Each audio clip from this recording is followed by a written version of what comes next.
Hello दोस्तों, कैसे हो आप सब। आज हम बात करने वाले इस वीडियो में ब्लॉगिंग के कुछ सच्चाइयों के बारे में। ब्लॉगिंग एक ऐसा फील्ड है जिसमें बहुत सारे मिथ है, बहुत सारे ऐसे डार्क ट्रूथ हैं जो आपको जानना बहुत ज़रूरी है। और नया ब्लॉगर जब भी ब्लॉगिंग करने आ रहा है तो उसे इन सभी बातों के बारे में जानना बहुत ही आवश्यक है। उसके बाद ही उसे डिसाइड करना चाहिए ब्लॉगिंग करना है या नहीं करना है। अगर आपको पहले से पता नहीं रहेगा तो आप भी कमेंट में जाके बोलोगे मेरा ब्लॉगिंग में 6 साल बर्बाद हो गया, ब्लॉगिंग में 5 साल बर्बाद हो गया। ब्लॉगिंग में कुछ नहीं होता है, ब्लॉगिंग केवल लोगों को मूर्ख बनाने के लिए बताया जाता है। ठीक है, तो आज की इस वीडियो को कंप्लीट देखना, क्योंकि आज की इस वीडियो में मैं हर एक पॉइंट ऐसा कवर करने वाला हूं जिसकी वजह से आपको समस्या होती है ब्लॉगिंग करने में। ठीक है, तो चलिए फटाफट वीडियो को शुरू करते हैं। और अगर आप ब्लॉगिंग में सक्सेसफुल होना चाहते हो ना, तो सबसे पहले ब्लॉगिंग के कमियों को जान लो। ठीक है, कमियों को जान लोगे तो आपको ब्लॉगिंग करने में बहुत ही आसानी हो जाएगी।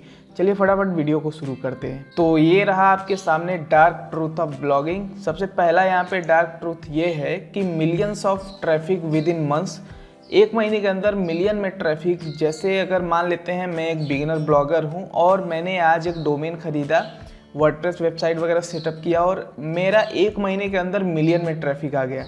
ऐसा पॉसिबल नहीं है। ठीक है, ऐसा इसलिए नहीं पॉसिबल है क्योंकि हमारे पास पहले से कोई भी सब्सक्राइबर बेस नहीं है, ऑडियंस नहीं है हमारे पास। तो मिलियन में ट्रैफिक लाना एक महीने के अंदर तो बहुत ही मुश्किल है और ऐसा ज़्यादातर देखने को नहीं मिलता है। और जो आप YouTube वीडियोज़ वगैरह देखते हो, एक महीने में 1 मिलियन, एक महीने में 2 मिलियन का पेज व्यू, तो उनके पास पहले से ऑडियंस होती है। वो नई वेबसाइट बनाते हैं तो वो नई वेबसाइट को क्यों ग्रो कर पाते हैं? इसलिए ग्रो कर पाते हैं कि उनके पास पहले से ऑडियंस होती हैं। या तो उनके पास यूट्यूब चैनल पे ऑडियंस होती है, या तो उनके पास वेब पुश नोटिफिकेशन से बहुत सारे ऑडियंस पहले से ही दूसरी वेबसाइट पे कलेक्ट होते हैं और वहाँ से वो अपने नई वाली वेबसाइट के आर्टिकल को पुश कर देते हैं और वहाँ से लाखों में ट्रैफिक आना शुरू हो जाता है। तो इस तरीके से वो डिस्कवर में जाते हैं और मिलियन में ट्रैफिक लेना शुरू कर देते हैं पहले मंथ से। लेकिन अगर आप ब्लॉगिंग करने जाओगे तो ऐसा नहीं होगा, क्योंकि आपके पास ना तो सब्सक्राइबर बेस है यूट्यूब पर और ना ही आपके पास वेब पुश नोटिफिकेशन में ऑडियंस कलेक्टेड है किसी पुरानी वेबसाइट के। तो इसकी वजह से आप मिलियंस में ट्रैफिक तो नहीं ला पाओगे। तो बिगिनर ब्लॉगर के लिए जो यूट्यूबर्स दिखाते हैं कि एक महीने में आने लगा मेरा इतना ट्रैफिक, एक महीने में हम एडसेंस से $50 $100 रोज़ की अर्निंग कर रहे हैं, तो ये जो देख रहे हो ना, इससे आपको बेसिकली देखो, एक तो अंदर जलन हो ही जाएगी आपको, क्योंकि आप नहीं कमा रहे हो और अगला बंदा कमा रहा है।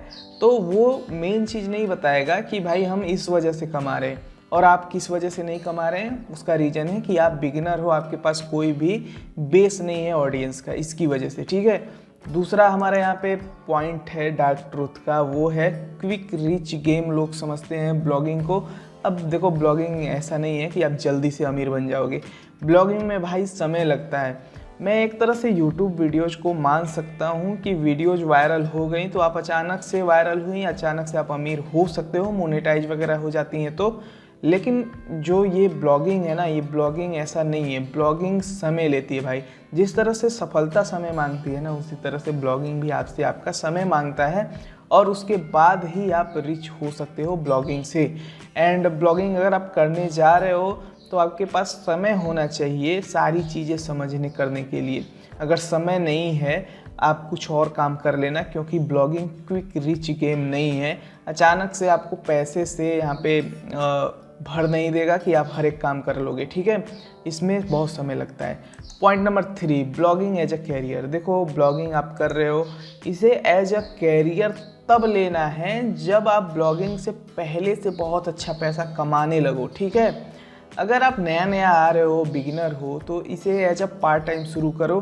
ठीक है, एज अ पार्ट टाइम शुरू करो और साथ ही साथ यहाँ पे और भी आप यहाँ पे काम करो कुछ। ऐसा नहीं है कि केवल ब्लॉगिंग पे ही डिपेंड रहो। अब देखो, ब्लॉगिंग पे ही केवल डिपेंड रहोगे तो मे भी हो सकता है आपका वो ब्लॉग फेल हो जाए और आप जो भी इन्वेस्टमेंट वगैरह की हो सब खराब हो जाए। तो एज अ साइड यहाँ पे करो, साइड हसल करो ब्लॉगिंग से। एंड साथ ही साथ यहाँ पे एज अ पार्ट टाइम आपको ब्लॉगिंग को लेना है, एज अ कैरियर नहीं लेना है।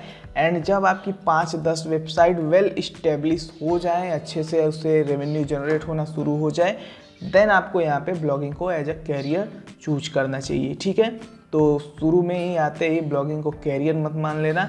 ठीक है, बहुत ही पछताओगे अगर ऐसा कर लोगे तो बाद में। Point number 4, no need of learning. लोगों को लगता है अगर हम ब्लॉगिंग कर रहे हैं तो हमें लर्निंग की ज़रूरत नहीं है। आइए सीधे वेबसाइट बनाइए वर्डप्रेस पे आराम से और फटाफट पोस्ट लिखते जाइए, आपको कुछ भी सीखने की ज़रूरत नहीं है, ऐसा लोगों को लगता है। लेकिन आपको बहुत कुछ सीखने को चाहिए ब्लॉगिंग में। अब देखो, आपको वर्डप्रेस के बारे में नॉलेज नहीं है, होस्टिंग कौन सी लेनी है नॉलेज नहीं है, डोमेन को होस्टिंग से कनेक्ट कैसे करना है ये सारी नॉलेज नहीं है, आर्टिकल कैसे लिखते हैं, अपने वेबसाइट का सर्च इंजन ऑप्टिमाइजेशन कैसे करते हैं, इमेजेस इन्फोग्राफिक्स वगैरह कैसे हम प्रॉपरली बनाते हैं, उसे ऑप्टिमाइज करते हैं, अपनी साइट पे डालते हैं। तो ये सारी चीज़ें अगर आपको नहीं आती हैं तो ये सारी चीज़ें सीखनी पड़ेंगी। कैसे गूगल में रैंक करते हैं, गूगल का एल्गोरिदम सिस्टम काम कैसे करता है, ये सारी चीज़ें सीखनी होगी, तभी तो आप गूगल में यहाँ पे बेसिकली रैंक कर पाओगे और वहाँ से ट्रैफिक ला पाओगे। तो जिनको लगता है कि ब्लॉगिंग में लर्निंग की ज़रूरत नहीं है तो वो गलत है। उन्हें सबसे पहले ब्लॉगिंग सीखना चाहिए और फिर वेबसाइट वगैरह पे थोड़ा काम करके वहाँ से प्रैक्टिकली एक्सपीरियंस लेना चाहिए। तो ये चीज़ है। अगर आपको लगता है कि ब्लॉगिंग में हमें कुछ सीखने को नहीं है, केवल काम करना है, पैसा कमाना है, तो फिर ये गलत है, आप फिर भी यहाँ पे फेल हो जाओगे। पॉइंट नंबर 5 देखिए। पॉइंट नंबर 5 हमारा है एडसेंस अप्रूवल। देखो, एडसेंस अप्रूवल भी आज के टाइम पे बहुत ही टफ है, ये भी एक टफ कार्य है। और गूगल एडसेंस का अप्रूवल लेना चाहते हो ना, तो फिर आपको अपनी वेबसाइट पे बहुत सारी चीज़ें फोकस करनी होगी। जैसे आपको अपनी वेबसाइट का डिज़ाइन अच्छा रखना होगा, वेबसाइट पे जो आर्टिकल डाल रहे हो वो भी अच्छे होने चाहिए, इंपॉर्टेंट पेजेस वगैरह बने रहने चाहिए, कुछ ऑर्गेनिक ट्रैफिक आना चाहिए आपकी साइट पे, और प्रॉपरली आपको सीखना चाहिए कि गूगल एडसेंस अप्रूवल के लिए अप्लाई कैसे करते हैं। एंड अगर आपको नहीं पता गूगल एडसेंस का अप्रूवल कैसे लेना है, तो मैंने यहाँ पे बताया how I got Google AdSense approval on my blog, ये वीडियो देख लीजिएगा, आपको गूगल एडसेंस अप्रूवल मिल जाएगा। लिंक जो है इस वीडियो के डिस्क्रिप्शन में, साथ ही साथ इन्फो बटन पे है, ठीक है। तो यहाँ पे गूगल एडसेंस अप्रूवल भी एक बहुत ही टफ कार्य है, तो ये भी आपको लेने में बहुत समस्या होगी जो भी नए ब्लॉगर आ रहे हैं, ठीक है। Point number 6, Google ranking and core update. आपका वेबसाइट देखो ना एकदम वेल इस्टेब्लिश्ड है, एकदम बढ़िया ट्रैफिक आ रहा है, मिलियंस में, लाखों में ट्रैफिक है मान लेते हैं महीने का, ठीक है। तो यहाँ पे ट्रैफिक जो आ रहा है ना अचानक से जीरो हो जाएगा। अब ऐसा क्यों होगा? ऐसा होगा गूगल के अपडेट की वजह से। गूगल अपने रैंकिंग में, अपने एल्गोरिदम में, सर्च रिजल्ट में जो दिखता है गूगल के अंदर, उसके अंदर हमेशा कोई ना कोई अपडेट लाता है। कभी spam update, helpful content update, साथ ही साथ ब्रॉड कोर अपडेट, ऐसे अपडेट लाएगा जिससे आपकी वेबसाइट की ट्रैफिक अचानक से जीरो हो जाएगी और फिर आपको लगेगा यार गलत फील्ड मैंने चूज कर लिया। तो आपको ऐसा फील ना हो, इसलिए आपको मल्टीपल वेबसाइट अलग अलग बनाने चाहिए ताकि इस चीज़ से बेहतर आप मतलब निजात पा पाओ। क्योंकि देखो ऐसा होता है ना, एक वेबसाइट जाती है, जीरो होती है ट्रैफिक, तो एक वेबसाइट का ट्रैफिक आपको संभाल देता है, तो ये हो सकता है। तो इसमें आप मल्टीपल वेबसाइट यहाँ पे रन कर सकते हो। अब लेकिन इसमें भी एक प्रॉब्लम है, मल्टीपल वेबसाइट को मैनेज करना, उस पर आर्टिकल डालना काफ़ी टफ काम हो जाएगा और आप पूरी तरह से उस पर फोकस भी नहीं कर पाओगे। तो प्रॉब्लम यही है कि आपको यहाँ पे अगर आप पैसे अच्छे कमा रहे हो तो आप कंटेंट राइटर वगैरह रख सकते हो इस केस में, ठीक है। तो ये है कुछ प्रॉब्लम। एंड पॉइंट नंबर 7 में हमारा है सोशल अवेयरनेस। आप ब्लॉगर हो, ब्लॉग करते हो, ब्लॉगिंग के बारे में सारी चीज़ें आप लिखते हो, पैसे भी कमा रहे हो, मान लेते हैं बहुत अच्छा आप पैसा कमा रहे हो, लेकिन समाज में क्या है ना कि इसके बारे में लोगों को नॉलेज नहीं है, ये क्या है और कितना पैसा लोग इसे कमा सकते हैं, ये सारी चीज़ें लोगों को पता नहीं है। तो इसकी वजह से भी समाज में ऐसा होता है कि ये क्या है, तो आपको जो रिस्पेक्ट मिलनी चाहिए वो शायद ना मिले आपको, ठीक है। तो ये भी एक प्रॉब्लम मुझे लगा, तो मैंने सोचा इस वीडियो में कवर करते हैं। पॉइंट नंबर 8, लोगों को लगता है ब्लॉगिंग फ्री है, बिल्कुल फ्री है ऐसा लगता है, लेकिन नहीं है भाई, ब्लॉगिंग फ्री नहीं है। ब्लॉगिंग में आपको देखो सबसे पहले तो समय लगेगा आपका, तो समय से कीमती कोई चीज़ नहीं है, ठीक है। एंड उसके बाद आपको डोमेन लगेगा, होस्टिंग लगेगा, एंड सबसे बड़ी बात ये है ना, अगर आप कंटेंट लिखते हो ना तो वो कंटेंट लिखने के बदले आप पैसे कमा सकते हो। दूसरे के वेबसाइट पे अगर लिखोगे तो उस कंटेंट लिखने के बदले पैसे कमा सकते हो, एंड वही फ्री में आप अपनी वेबसाइट पे लिखोगे और उसकी भी कोई गारंटी नहीं है कि मोनेटाइज होगा नहीं होगा। मोनेटाइज होने के बाद ट्रैफिक आएगा, हम पैसा कमा पाएंगे कि नहीं कमा पाएंगे, तो बहुत सारी प्रॉब्लम होती है। तो ब्लॉगिंग फ्री नहीं है, डोमेन, होस्टिंग, समय, ये सारी चीज़ें लगती हैं, इन्वेस्टमेंट लगता है पूरा। एंड उसके बाद यहाँ पे ब्लॉगिंग लोग कुछ पैसे कमाना शुरू करते हैं। अब देखो, अब यहाँ पे बेसिकली थीम में भी हमें अब इन्वेस्ट करना पड़ता है। ज़्यादातर फ्री वाले थीम्स उतना अच्छा आते नहीं हैं, तो हम लोग फ्री थीम यूज नहीं करते। जैसे ये bloggingskill.com है, तो ये जनरेट प्रेस प्रीमियम पे बना है, तो ये भी बेसिकली पेड है, यहाँ पे भी इन्वेस्टमेंट है। होस्टिंग डोमेन की बात करें तो जो ये bloggingskill.com है, ये होस्टिंगर पर होस्टेड है, तो होस्टिंग का भी पैसा लगता है। इसके अंदर डोमेन 1 साल के लिए फ्री मिल जाता है, तो डोमेन का उतना प्रॉब्लम नहीं है। लेकिन अगर आपने डोमेन कहीं और से लिया है तो उसको भी रिन्यू हर साल करना पड़ता है।